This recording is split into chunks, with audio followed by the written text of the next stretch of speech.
有关于福建舰的舰载机问题是个值得分析的点，较之美航母时多时少的问题也值得展开说说。来看详细情况。各位老铁们，大家好，欢迎收看本期迷彩虎，我是虎哥。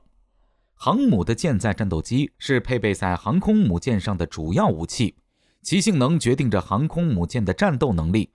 载机数量越多者的航母也相对越强，因此在中美两国战机质量没有较大差距的情况下，航母能够携带的舰载机数量就成为了衡量航母战斗力的一个重要指标。当前中国一共建造了3艘航母，分别是辽宁号、山东号和福建号。其中辽宁号是我国在苏联解体后从乌克兰引进的航母，经过改装后被命名为辽宁号，正式加入解放军服役。这艘航母根据俄罗斯后续公布的资料看，瓦良格号最多可以搭载24架苏33舰载战斗机，此外还有14架直升机。中国的辽宁号差不多搭载的战斗机数量也是这个标准，毕竟苏33和歼15在大小上差不多。当然24架战斗机的搭载数量还是有点少，主要是航母大小和甲板设计的问题。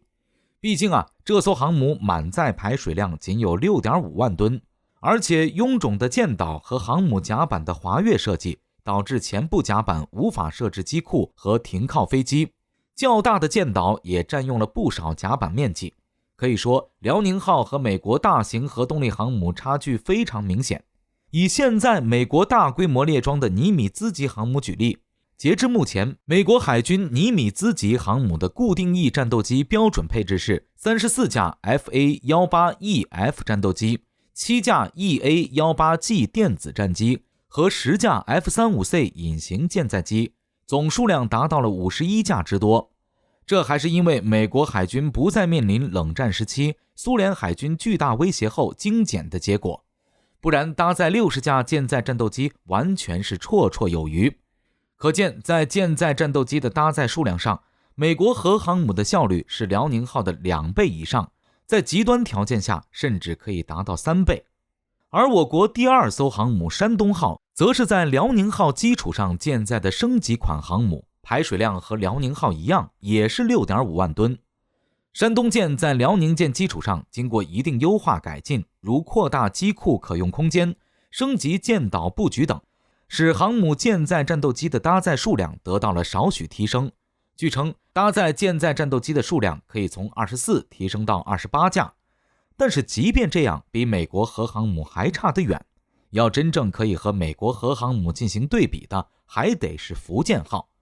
有部分网友对此是非常感兴趣的，毕竟一艘福建号的排水量要比山东和辽宁多2万多吨。大伙都想知道福建号可以携带多少舰载战斗机？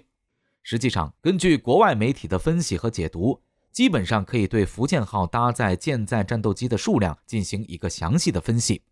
首先，福建号的体型要比辽宁号和山东号大很多，排水量 8.5 万吨。同时，舰艇的长度和宽度也相应增加了一些，大舰艇可以设置更大的机库，舰艇内部便可以搭载更多的舰载战斗机。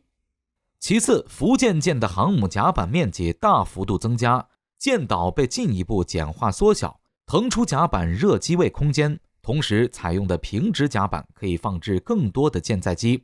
甲板上可以放置20多架舰载战斗机。其中福建舰将大量装备歼35战斗机，这种舰载战斗机的体积要比歼15小不少。如果大量装备这种飞机，也可以节省空间，变相的增加载机数量。